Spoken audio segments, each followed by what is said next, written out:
नमस्ते अस्तु भगवन् विश्वेश्वराय महादेवाय त्रयम्बकाय त्रिपुरान्तकाय त्रिकाग्निकालाय कालाग्निरुद्राय नीलकण्ठाय मृत्युञ्जयाय सर्वेश्वराय सदाशिवाय श्रीमन्महादेवाय नमः।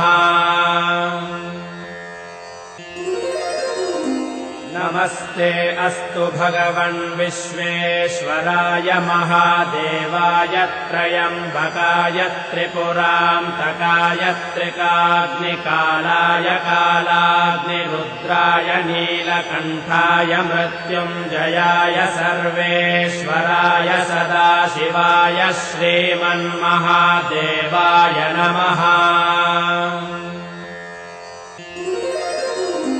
नमस्ते अस्तु भगवन् विश्वेश्वराय महादेवाय त्रयम्बकाय त्रिपुरान्तकाय त्रिकाग्निकालाय कालाग्निरुद्राय नीलकण्ठाय मृत्युञ्जयाय सर्वेश्वराय सदाशिवाय श्रीमन्महादेवाय नमः।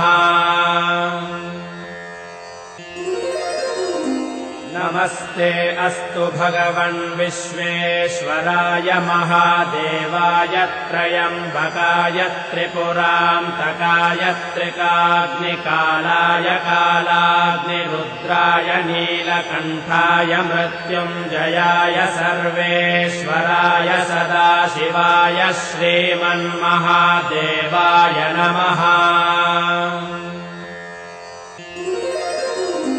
नमस्ते अस्तु भगवन् विश्वेश्वराय महादेवाय त्रयम्बकाय त्रिपुरान्तकाय त्रिकाग्निकालाय कालाग्निरुद्राय नीलकण्ठाय मृत्युञ्जयाय सर्वेश्वराय सदाशिवाय श्रीमन्महादेवाय नमः।